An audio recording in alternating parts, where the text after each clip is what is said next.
Good morning. My name is Jim Altman. My pronouns are he, him, and I'm one of the worship associates for today.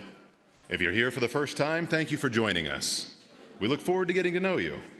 We invite everyone present in the sanctuary today to join our in-person coffee hour immediately following the service. This congregation is a lively community with many opportunities to participate. Mark your calendar for our first pitch-in lunch of the church year next Sunday, September 14th. We hold pitch-ins on the second Sunday every other month. Check the bulletin, e-blast, and posts in the social hall for the type of dish you should bring. Join us for fun, food, and fellowship. Please check your bulletin and email for ways to participate in the life of this congregation. During our service, there is a time for sharing the joys and sorrows of our lives with one another. Cards for sharing your joy or sorrow are on the table by the entrance to the sanctuary. We ask that you pick them up and fill them out prior to that section of the service. Rooted in the values of Unitarian Universalism, we covenant to be a congregation where people of all generations find meaning and purpose. We work to be a congregation that lives in sacred interdependence by caring deeply for one another, our community, and our planet, with a commitment to sustainability and mutual support. We are so glad that you are with us today. I hope you find the service inspiring and meaningful.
Thank you, Jill. It was lovely. Good morning. My name is Piero Madar. My pronouns are he, him, and I'm honored to serve our congregation this morning as co-worship associate. A lit chalice is the symbol of our faith as Unitarian Universalists, a light of sanctuary and solidarity, kindled in community and carried into the world. I invite Jim to come up and light our chalice this morning. As we light our chalice in the sanctuary, I invite those on Zoom to light a chalice or a candle and to type your location into the chat. Our chalice lighting and opening words today are by one of my favorite authors.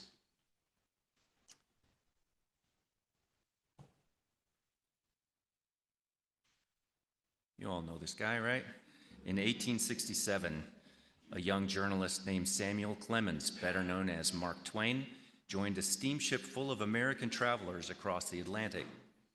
The trip would carry him through Europe and the Holy Land, and from it he wrote his first great successful novel, The Innocents Abroad. Twain wasn't just sightseeing, though. He was poking fun at the pretensions of tourists, recording his own astonishment at the old world, and reflecting on what happens when people leave the comfort of home. And from that experience came one of his most enduring lines. Travel is fatal to prejudice, bigotry, and narrow-mindedness, and many of our people need it sorely on these accounts. Broad, wholesome, charitable views of men and things cannot be acquired by vegetating in one little corner of the earth all one's lifetime.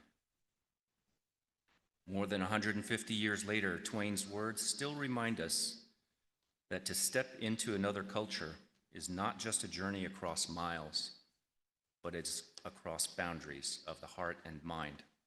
So in the spirit of Twain's words, let us come together for worship.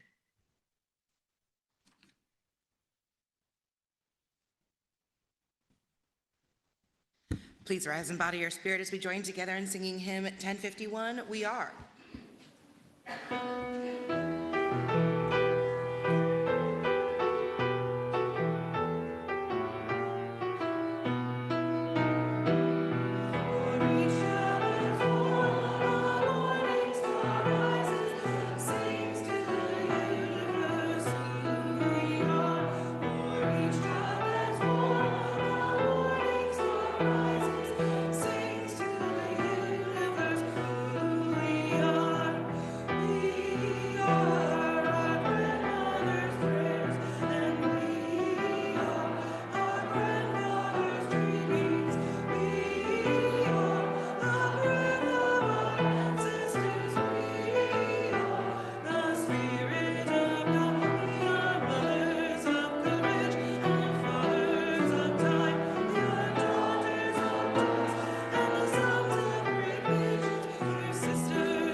Would you please now join me in saying our covenant, which is on the screen and in your bulletin.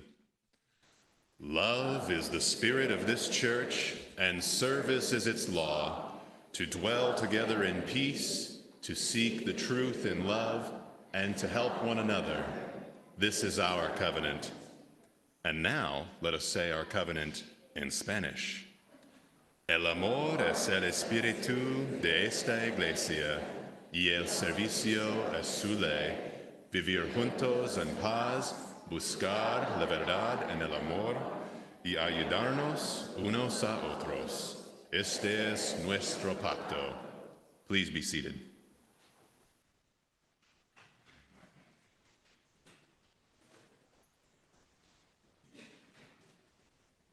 Howdy, y'all.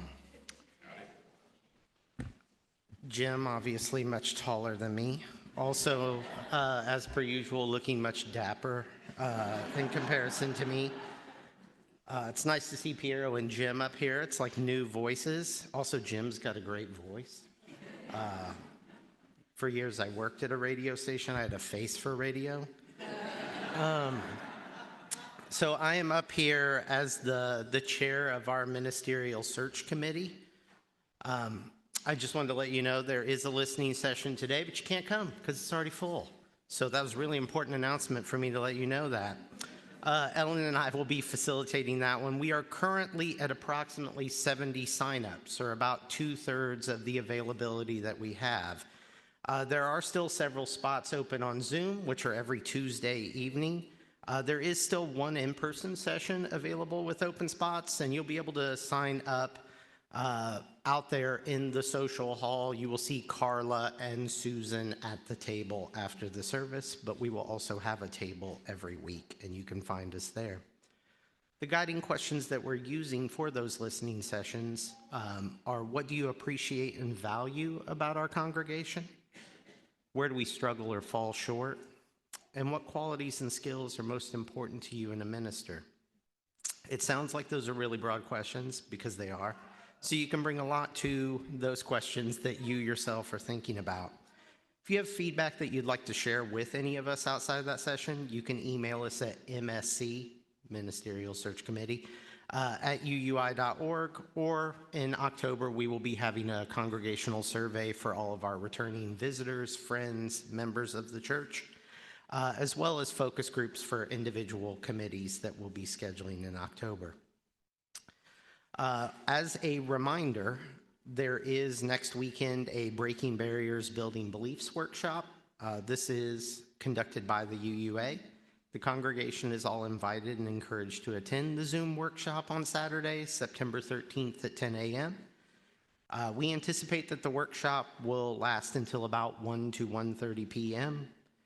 The search team and the board are expected to attend, but all of you are welcome. The purpose of this workshop is to help us recognize and reduce bias in this ministerial search process so we can choose the best candidate in an inclusive and values-aligned way. The Zoom link will be in this week's e-blast. You can also find it on the calendar, which is exciting. The next step that we're working on with the board is we have to do this really early, which it seems early to me as a person who does HR, but we're working with forming a 3-person negotiating team as we think about the ministerial search process. So more on that soon. Thanks, y'all. And I had too many tabs open. Wow, this is exciting. All right.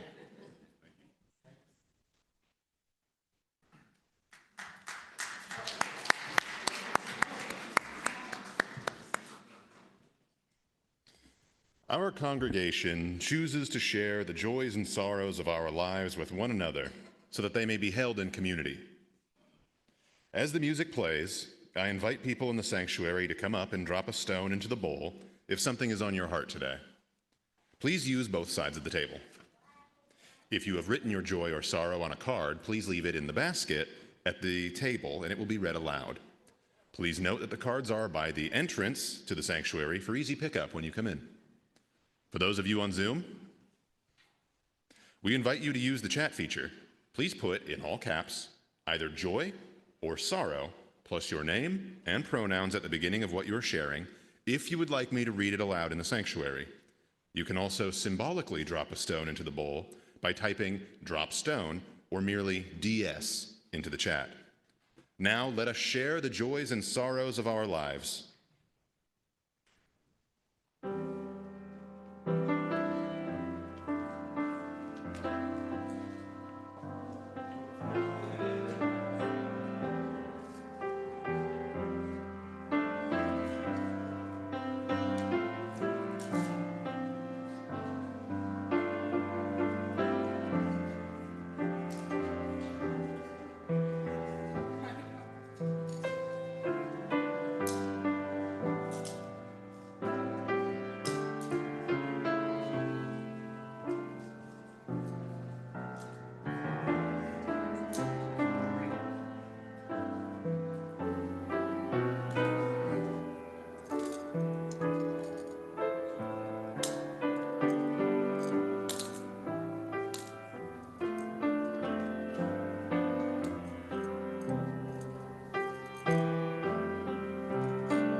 We have many joys and sorrows to share today. I have one from Linda, expressing thanksgiving for the start of our choir. Joy from Linda. I have a sorrow from Mary. Her former beau passed away unexpectedly last week at age 60. He was good and kind. Condolences, Mary. I have one from Maria, a joy. Happy to be here with my son, Gobi. And a very solemn sorrow from Reuben. Reuben recently learned that one of his former rock star students can no longer attend college because of her immigration status. She's out of college and worried about being detained by ICE. The America that once was no longer is, and the American dream is not alive and well. I would add to that the wrong ice is being melted down. And we have a few from Zoom as well. Oh, wow. Joanne, my apologies, expresses gratitude for the peaceful protests here in Washington, D.C. and throughout the U.S. I have sorrow from Jen, he, they, she. I've had severe pain in my lower back the last few days from an injury in June. It's been so bad I've considered going to the ER. I haven't been able to get much done because of the pain, and I'm really worried I have a herniated disc. I have an infection inside my right foot that hurts a lot. I probably need to go to the ER, but I haven't yet. I'm really worried about this. I've been severely depressed for years, and it's been much worse the past week. I can't concentrate on schoolwork, and I'm already 2 weeks behind. I'm worried I'll have to withdraw from the semester due to these issues, but then I'd lose my job at school and my financial aid, which means I wouldn't be able to support myself this semester. I don't know what I'd do financially in that case. My condolences, Jen. Our thoughts are with you.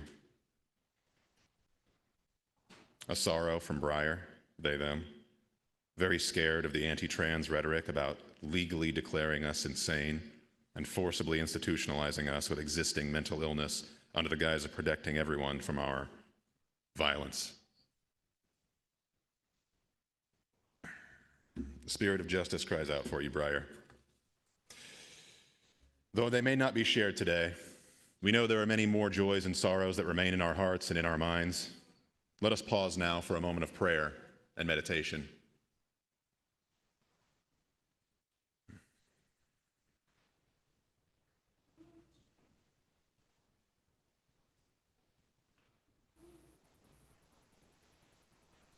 Blessed be. Amen.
Good morning.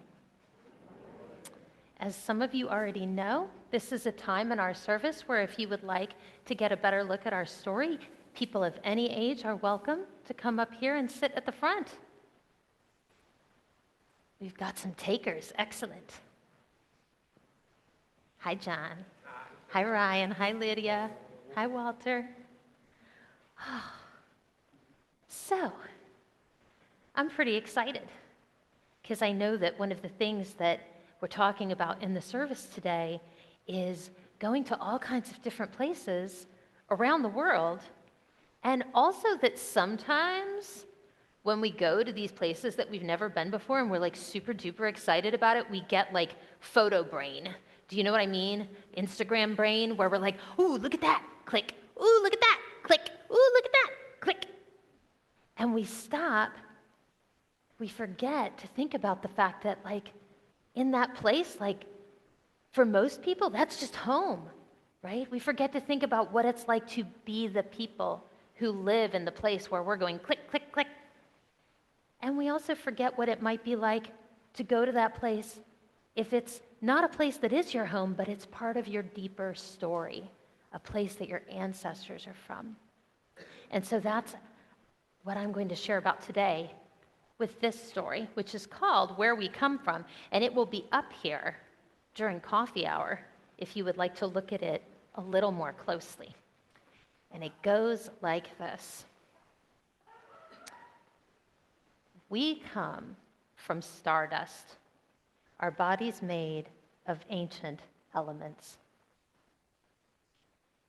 We come from single cells evolving over billions of years, as did all life on Earth, bacteria, trees, animals. In time, we became humans who spread out around the world.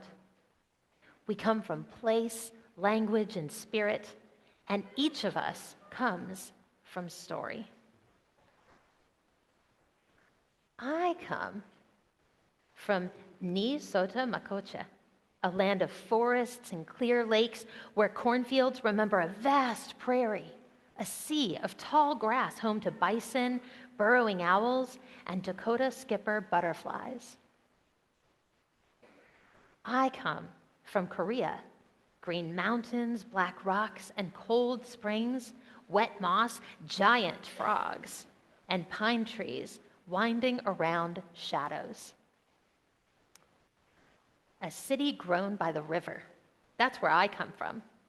Named for the stands of bur oak trees, this city called Ann Arbor is mine. Our stately old train station downtown sits not far from an arboretum with iris and peony gardens that spill into fern sidewalks. There's a UU church in Ann Arbor. We go there for cons sometimes. I come from the north. Wind-whipped, snowy afternoons when dark comes early. From Minneapolis, a combination of Dakota and Greek words. Waterfall city on the great river, Mississippi. I come from Hetugagipa, old stories told in winter by the fire, passed down from countless generations. Uktomi, the trickster, helps us remember what the elders teach. To be Dakota, you must be a good relative. I come from a long line of dark-haired women who washed rice, spun silk, and wrote poems. I come from stones and trees with spirits, Buddhist temples in the woods, nine-tailed fox folk tales, tigers, and red-crowned cranes. I come from people traveling, stories from two continents, one group in Ireland, the other somewhere in West Africa, planting and harvesting parsnips and barley, yam and okra. I come from animals. I skipped you guys, that's no good. I come from animals, bear, boar, elk, and deer, who kept us alive long ago in Ireland and Scotland. I come from groves in the forest, bounty of nuts, berries, and mushrooms, and from standing stones, sacred spots for ceremonies. I come from the breath of plants, the sweet sap of trees, roasted corn, first medicine water, parched wild rice, bison meat, sizzling fat on hot coals, gifts from the land. I come from 5,000 years of a people, kingdoms that rose and fell, and empire, movable metal type, and a native alphabet created so all the people could read and write. White people called my ancestors slaves, dragging us to this country by force. We worked on enormous cotton plantations they thought they owned too. But the flourishing forests we runaways hid in also resisted. I come from Gaelic speakers, sitting in a wide circle of stories, mythos, and poetry. I come from a drum, the bowron, and bagpipes, flutes, and fiddles, songs sung at the ceilidh deep into the night. I come from a war that in 1862 forced us from our homeland, from the bones of our relatives, from the plants we knew. I come from grandparents forbidden to speak their language, ancestors forced to learn English at boarding schools. I come from over 100 years of migration across the Pacific, first on the SS Gaelic to sugarcane plantations and pineapple farms in Hawaii. I come from Black folks in Mississippi who loved the land but had to leave it behind to stand up, to find enough space for we who were coming. They journeyed to industrial cities in the north, crowding into tenement houses, working in factories and meat packing plants, all so the babies could finally reach and grow. I come from the soil, potatoes planted each year until blight and famine forced families to flee. I come from ocean crossings, Cork to New York, Glasgow to Halifax, people packed in boats praying for passage. I come from my grandma's garden, picking berries warm from the sun. My ancestors' prayers brought us home to the land where we have always lived. Now families dance at powwows, learn our language, and listen to the old stories once again. I come from the Chicago skyline, chasing glowing fireflies at dusk, borrowing stacks of books from the local library, any of you do that? And reading them by flashlight in the dark.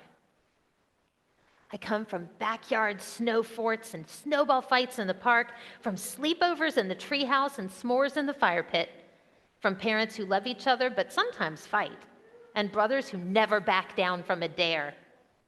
I come from baseball diamonds, playground basketball courts, weekly library visits, and cross-country road trips, looking to the future, learning from the past. We all come from stardust, sparks of light connected by story, creating a circle of past and present, future, ancestors, families, and you. What do the stars, the fields, and the rivers sing to you? What stories does the wind whisper in your ear? And as we think about that, let us sing our way out to religious exploration. Did you have a question for me? What is it? You're so-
Good morning, beloveds. My name is Maria Renner, and my pronouns are she and Aya, and I'm a layperson in our congregation.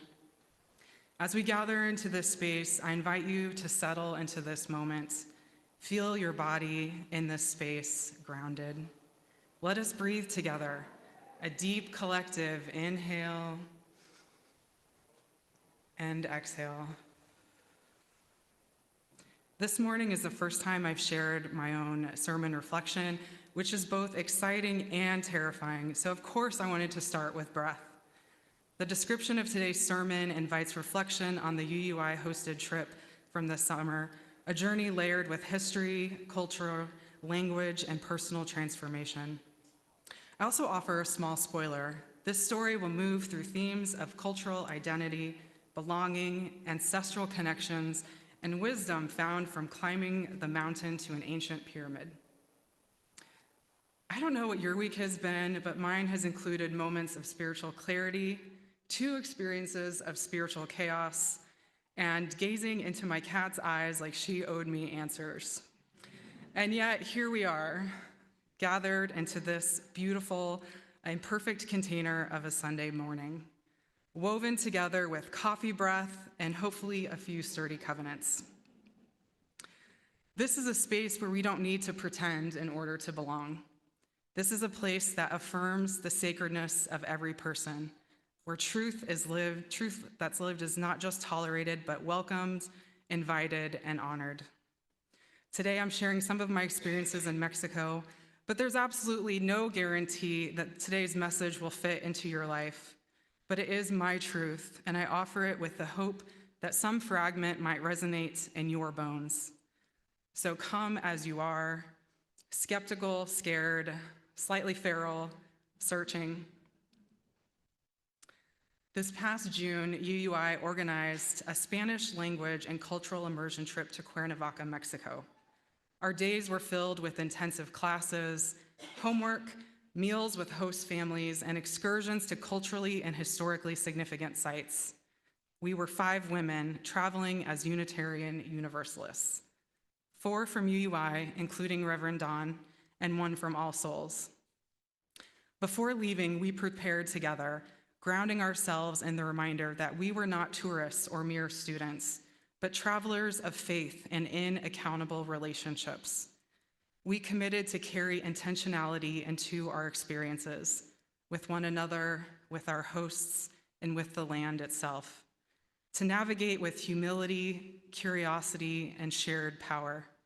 We were invited to live out our shared values of interdependence, pluralism, justice, transformation, generosity, and equity, and sought to embody them in faithful ways. We were reminded that we were guests in Mexico and to be aware of our privilege. We discussed the difference between travel as consumerism and travel rooted in right relationship, the difference between extracting from a culture and entering into true mutual exchange. These conversations stirred reflection in me about my own cultural identity.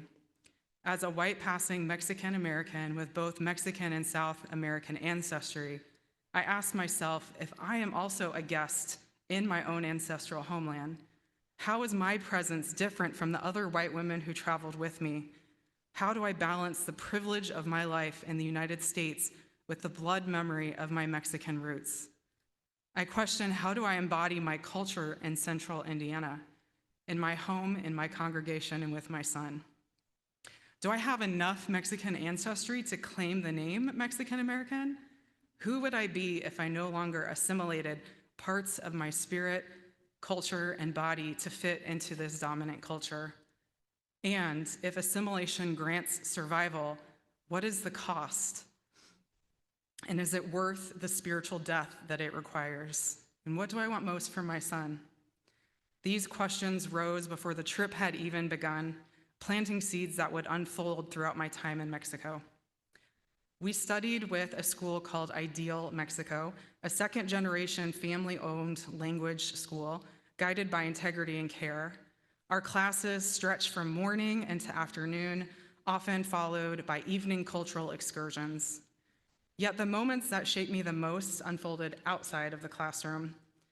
One evening near our host family, I noticed a tangle of dragon fruit vines arching high over a barbed wire fence. Each night, the massive buds opened into the most luminous, exotic white blooms. Fragrant and short-lived, they disappeared by morning, only to ripen into brilliant, bright pink and yellow with flame green scales on its skin, speckled with white or red dots with tiny black seeds inside. I could see the resilience and the persistence of the dragon fruit growing and thriving in between, around, and through the razor-sharp, jagged edges of the barbed wire.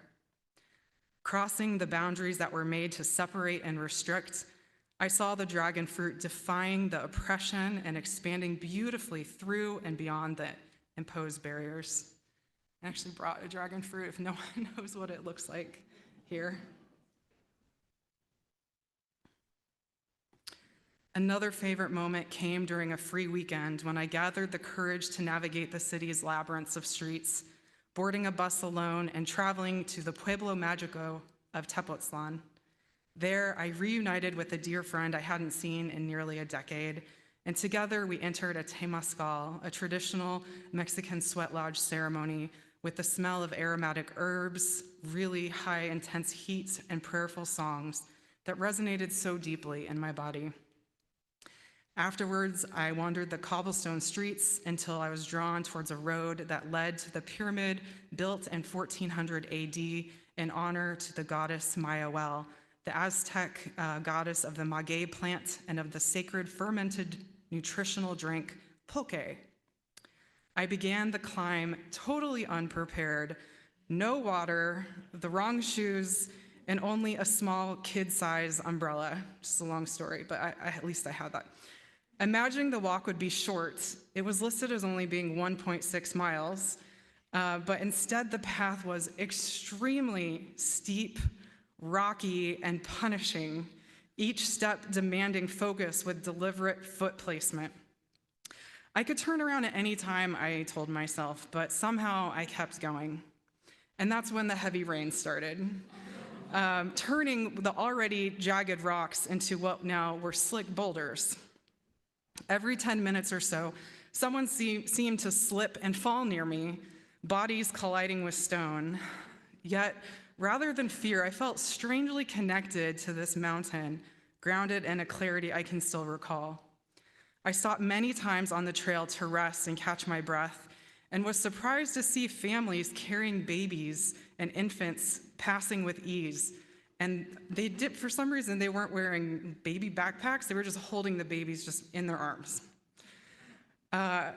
So I pressed on, totally drenched and weary, somewhat disoriented, or was that from the temazcal sweat lodge? I reached the top. Standing on the mountain, I marveled at the endurance it must have taken to build such a place, and at the sacred drink pulque, the fermented gift of the maguey plant. Had my ancestors visited this area, what would they want for me? What guidance would they offer me at this point of my life? I sat on top of the pyramid and listened for their whisperings. Descending the mountain was much easier. I never ended up falling, and I made it safely down with my heart so full and nourished from the experience of that day. So much so that when I was back in the city of Cuernavaca and making the long walk home from the bus stop, I didn't even mind when I was fully splashed with a colossal wave of water that a bus had created as it sped by me. I just remember laughing as I was already totally soaked from the pyramid climb, and I couldn't remember the last time I had been splashed like that from by a puddle. Nepantla, a metaphor developed by Chicana feminist scholar Gloria Ansaldúa, originates in the indigenous Nahuatl language, meaning in-between space or middle ground. It was first written about as a metaphor in her book, Borderlands, La Frontera, The New Mestiza, and further expanded in her other books.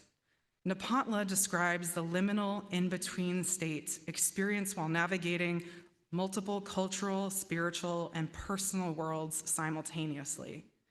It is a threshold space where one confronts contradictions, tensions, and conflict inherent in living between languages, traditions, and identities. In Nepantla, individuals are challenged to reconcile the pressures of dominant culture with ancestral or subcultural knowledge, to embrace multiplicity, and to accept uncertainty as a fertile ground for growth. This in-between space is not a place of stagnation, but of transformation. It invites reflection, creativity, and the emergence of new ways of understanding the self, community, and the interconnectedness of all things. Living in Nepantla requires resilience, adaptability, and the openness to change, allowing one to move fluidly between worlds while honoring the wisdom and struggles of those who came before. It is both disorienting and generative, a spiritual, cultural, and personable crucible in which identity, belonging, and meaning are continually renegotiated, offering a deeper, more expansive perspective on human experience. In light of Nepantla, my journey to Mexico is more than just a story of the language immersion. It is a living embodiment of the in-between space that Anzaldúa describes. Driving in a van of our UUI class in Cuernavaca, visiting sacred sites, witnessing dragon fruit thriving over the barbed wire, witnessing and climbing the ancient pyramid in Tepoztlan, all of these moments place me in tension between the worlds, the familiar and the ancestral, the comfortable and the challenging, the dominant culture I inhabit daily and the deep-rooted traditions of my lineage. In Nepantla, I confronted questions of identity, belonging, and privilege, feeling the push and the pull between the life I've inherited and the life I chose to live intentionally. Nepantla reframed my experience, showing me that the liminal, the tension, and uncertainty are not voids to fear, but thresholds to enter where personal and transformation can occur. It is here in this sacred in-between that I recognize that living fully means embracing the complexities of our intertwined histories, identities, and stories before stepping into intention and action. So I returned home carrying this weight and gift of the journey, and I'm inspired to one day organize a similar immersion trip within my own ministry, grounded in covenant and layered with care. I'm committed to fluency in speaking Spanish and reviving the traditions that root me in my heritage, including foods my mother and grandmother once cooked, but not menudo because that is intestines. Sorry, Mom. I want to pass these gifts to my son, supporting his fluency, sharing ritual, traveling together to South Texas and the Mexico borderlands where my grandparents were from, so that he too may feel his connection to this lineage. And more than that, I want him to know the rich, life-nourishing spiritual legacy that's waiting for him to engage. And so I leave you with this invitation and a blessing. May we witness and honor the strength that emerges in the spaces between, the wisdom born from Nepantla, where identity, culture, and spirit intersect and transform. Grant us courage to ascend mountains, both literal and spiritual, and to navigate the liminal spaces within ourself where uncertainty, tension, and multiplicity dwell. May we walk paths of intention and care, listening deeply to the lessons of the earth, the rivers, the mountains, and to the whispers of the ancestors who guide us through these in-between spaces. Let us embrace the challenges and beauty of crossing boundaries, discovering resilience and connection in unexpected places, and recognizing the sacredness of living fully in the tension of multiple worlds. May we move forward with curiosity, reverence, and wonder, celebrating the richness of mixed cultural spaces, the complexity of identity, and the ever-unfolding gifts of Nepantla. Amen, Ashe, and blessed be.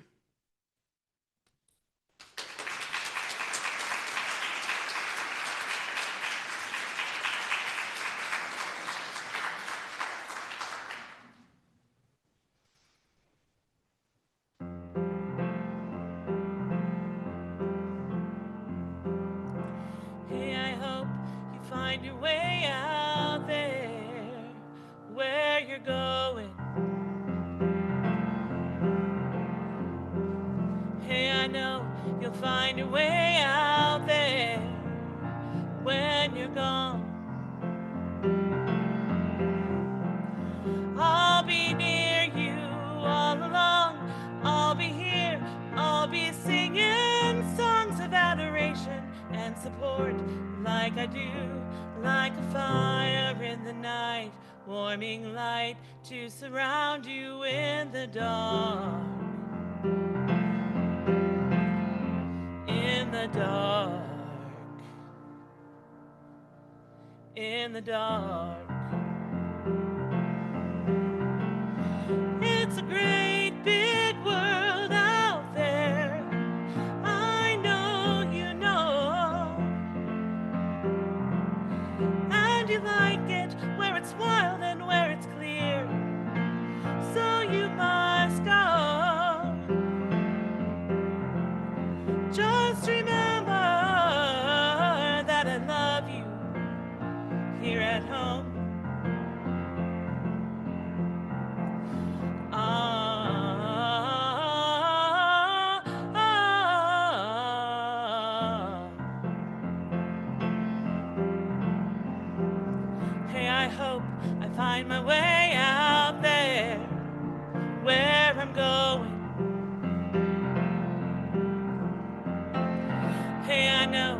find my way out there when I'm gone.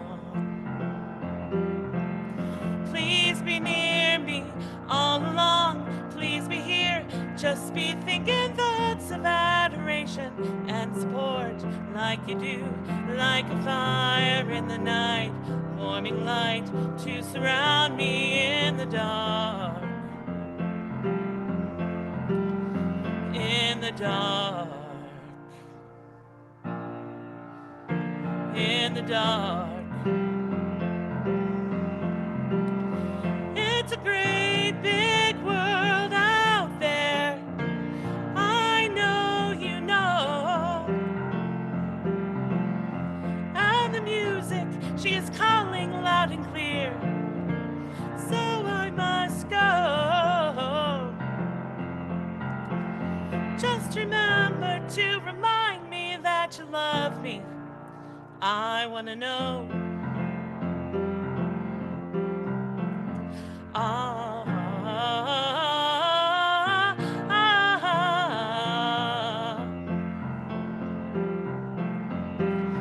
ooh,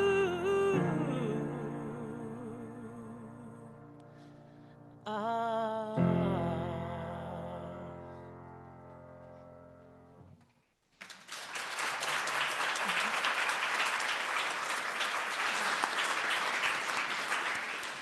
Thank you, Jill. That was beautiful. This month's Share the Plate goes to Faith in Place. You probably all have heard of this organization before, thanks to Ray Wilson. Faith in Place is a nonprofit that helps people of faith put their values into action by caring for the earth and our neighbors. They work with congregations across Indiana and the Midwest to grow community gardens, to save energy and protect clean air and water, and to stand for environmental justice. In fact, in 2022, Faith in Place provided a $3,200 grant to UUI right here to help us pay for insulating the ceiling of our Commons building. Faith in Place has helped upwards of 50 congregations across Indiana get solar panels. So your gift today supports this sacred work, helping them build healthier, more resilient communities for generations to come. And in case you didn't know it, they are hosting a special event on September 29th called the Annual Environment and Spirituality Summit Watch Party, the AES Summit, unfortunately named AES, but anyway. Talk to any Green Team member about this. To give, use your smartphone and text the donation amount along with the word share to the number in your bulletin or in the Zoom chat. You can also give at uui.org. Here in the sanctuary, ushers will come around with collection baskets. We now welcome your offering with gratitude, and may it be given with a spirit of generosity and joy.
Thank you all kindly for your generosity. Our closing words today are from the Reverend Dr. Michelle Collins. Changes abound around us, within us, between us, in our communities, our neighborhoods, and our beloved faith communities. Changes abound. May we each find the balance point we need as we move through our ever-changing world. The balance between the old and the new, between the known and the unknown, between the familiar and the perhaps bold and risky possibilities that may be there, waiting.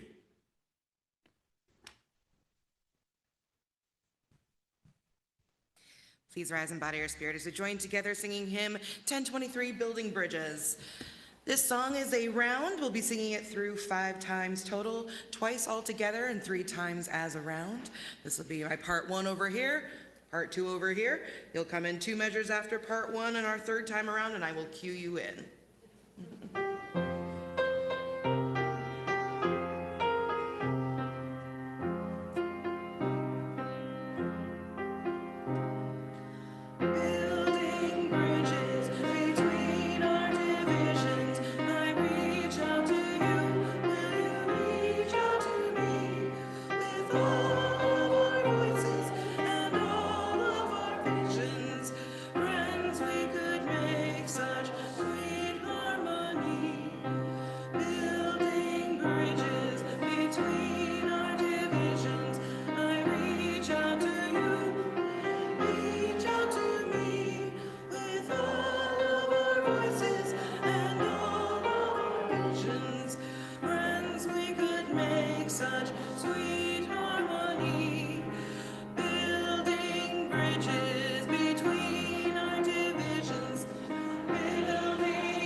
Please join me in our chalice extinguishing words on the screen and printed in your order of service.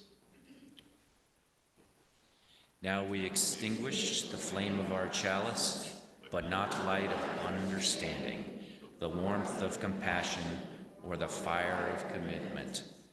Go, keep until we meet again. Go in peace.